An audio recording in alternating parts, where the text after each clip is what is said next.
Hi guys, Emma Mafflin here for snookerfans.co.uk. I'm with the lovely Gary Thomson, the current #1 amateur of Scotland and also former pro. Gary, how are you? I'm good, thanks. Good. You, Emma? Yeah, I'm good, thank you. Now, obviously, I want to talk to you about the Challenge Tour. I know that you're heading off tomorrow to Germany, but before we get to that, I just want to take you back a little bit and just sort of go over a couple of things.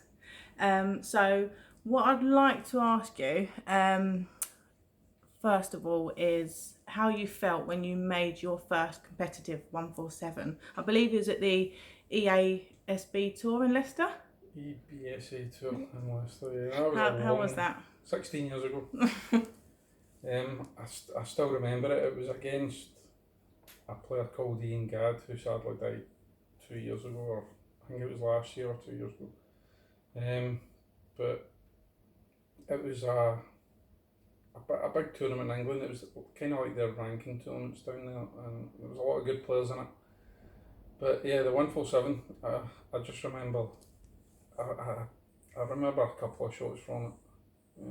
But I remember all the refs stopping, the players stopping, and Everybody watching. Everyone was watching, but I somehow managed to put an unbelievable 15 thread and all the colours on the spots, so it was an easy dish, but an amazing feeling. Yeah. But I've never done one in a tournament since. Oh, you've done it once, so at least you've ticked that box. What was your first big scalp when you was an amateur? As an amateur. What was your first big scalp? World Snooker used to run events in Scotland. It would be like all the pros could enter and all the amateurs could enter as well, and the winner would get to go to like a grand finals in like Finland or Norway. I can't remember the actual name of the tournament, but it was in Henry's club, Spencer's in Stirling. Right. I think I'd won a couple of games against other amateurs, and then I think it was the quarters of the last 16. I drew Jamie Burnett and I thrashed him 4-0. I don't think he could believe it, because I just started the game really. It was like no one really knew what you was about, what you was capable of. After a year playing, and then I just annihilated him. It was a great one. I've never played Jamie again after that, but beating him was good. And that showed me I could play the game. So. Was there like kind words after? Did he say anything, or was it just a quick handshake and he walked off? I can't remember. I think he was stunned. But on Henry's table as well, it wasn't an easy table to play on. Yeah. Yeah, that was my first big one. What's your biggest snooker ambition? Ambition? When I started the game... You was a late starter, wasn't you? I started at 15 and a half, just before 16th birthday, and I went in the amateur seasons for only 1 year. I got to semis, and then my dad decided at the time it was Blackpool and I could turn pro, but when I started the game, it wasn't going to Sheffield or turning pro. I wanted to play in the World Amateurs. It was massive back then. It was so big, and I never achieved that ambition when I was actually playing full time. And I chucked the game in 2004 or 5 it was, and it made me come back in 2014. Just to play in the World Amateurs, and I finished number 2 that year in Scotland in my first year back after 8 years out or something, and myself and Michael Collin went to India it was. I didn't do great in India, but I was just happy to be there. I know that sounds bad for being a player, but you achieved what you wanted to. And that was my big ambition, and I kept the certificate. I've still got the same tip from that tournament. Wow. I've got all the receipts from shops and everything, just because it was that tournament. Oh, Gary. So it was, that was my big ambition. Well, just knowing a little bit about you, I know that you've won quite a lot of Scottish ranking events. Yeah, obviously spaced out. Yeah. Well, 2001 was the Scottish Championship, and #1. It's great having won that tournament, because Henry's won it and some other big names in Scotland, but that's the one everyone wants to win as an amateur, your national title. So. Yeah. And I've lost 4 finals, so I could have won a lot more, but... Well, at least you got to the finals. Not everyone can do that. True. 2003 as well is when you qualified for the main tour. Yeah. You had a good run then. Well, funnily enough, the 2 years previous to that, I'd missed out by one match. I should have got back on before that. I was pro, obviously, 95, 96 at Blackpool, but I missed out by one match 2 years running, and I actually thought of chucking it, but... Is that how it makes you feel? Do you just get so... You just want to see how good you are. They restricted the game to like 128 players, and you want to be amongst that. Mm-hmm. 2003 I played really good. I got a new sponsorship deal with a place, and I was playing the best players all the time, and I improved rapidly, and I started doing money matches, and I managed to get back on the tour in 2003. I done pretty well that year, but the following year World Snooker went into trouble and cut the tour again, and I was one of the casualties, so that was that.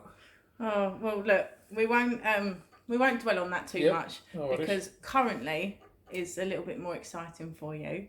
Yeah. So just before we get to the challenge tour, I just want to congratulate you on the birth of your son, Leon.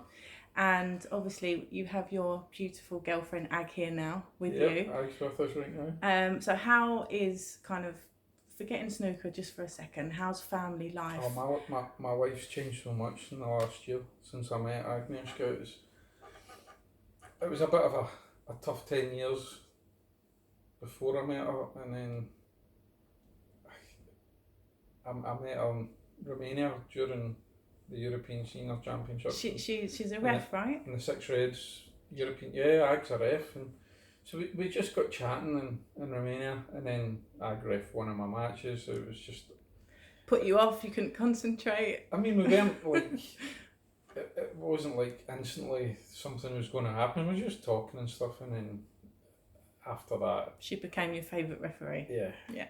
It was good, and the last year's been amazing. She's just changed my life so much. And so she's here with you now in Scotland. Yeah.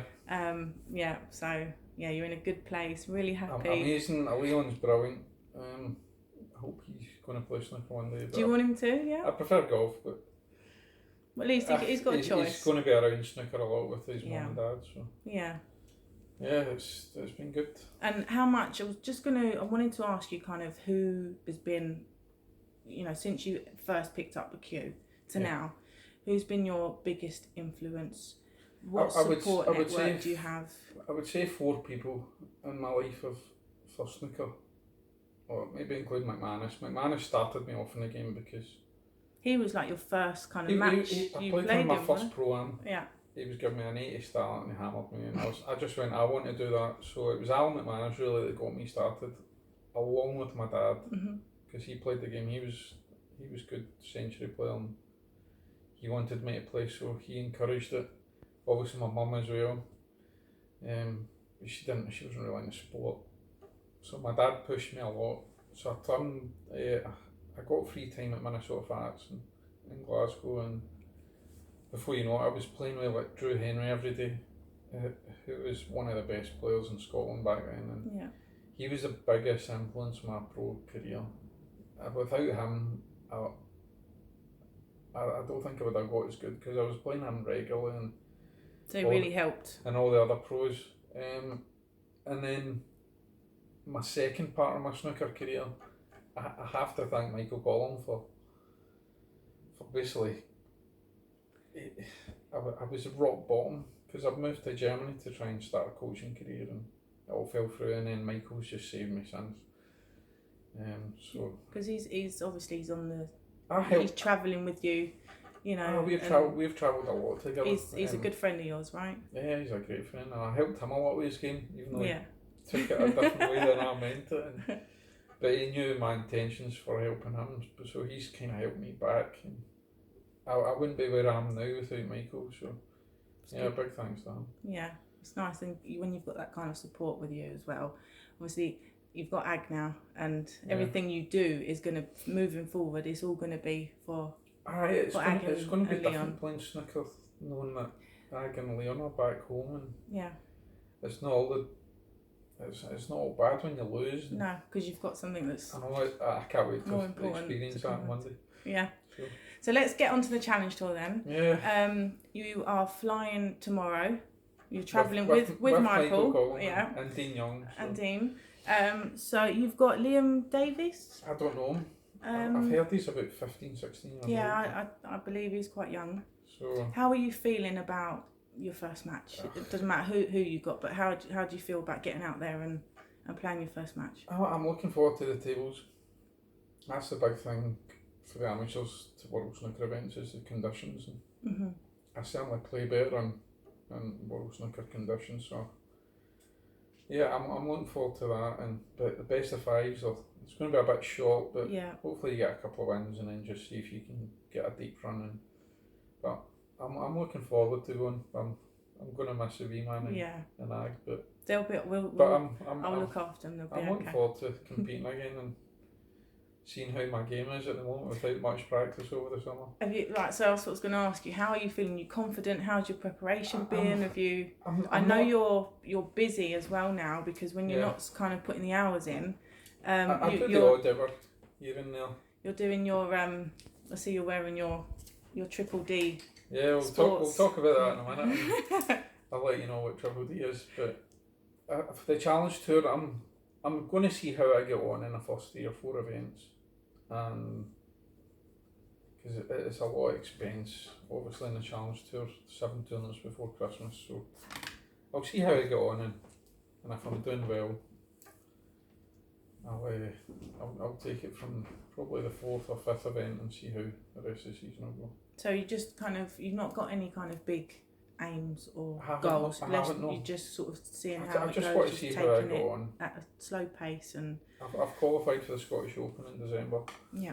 Been number 1 in Scotland, so that's my main thing for playing this season. But this is good match practice. Yeah. So hopefully I'll do well. And of course you're in my little Q School qualifier in September in Locarno, aren't you? So that's another tournament just for some match practice. Yeah, that'd be good. I'll be there. It'd be good to watch you all play. But do you want to tell me now a little bit about Triple D? Triple D Sports is a new sports company. It's aimed at bringing all the products from all sports together because they're kind of all over the place. So myself and two other people that are running the company decided to start with snooker because it's my background and one of the other directors' backgrounds. So we're slowly building into the biggest tip site in the world right now. So if you want to find tips, Triple D's your place. And we're going down the route of getting cues and accessories, and then we're going to venture into other sports. Okay, so sounds exciting. It's a big adventure as well, but a lot of hard work. Yeah. But hopefully Triple D will be a big name within snooker and possibly help out some other players and get a bit more exposure for us. So definitely, all the best with that. See how it goes. Thanks. All the best with that. Well, I think I've kind of got everything I wanted to know. I think I've been nosy enough. And I know that you've got an early flight tomorrow, so I'm not going to keep you much longer. But I just want to, everybody at snookerfans.co.uk wants to wish you all the best in the challenge tour. Yeah, thanks very much. Obviously for the rest of the season, and obviously family life as well now is brilliant, and congratulations, and we're just wishing you all the best, Gary. Thanks, Emma. All right, thanks. I'll catch you soon. Cheers.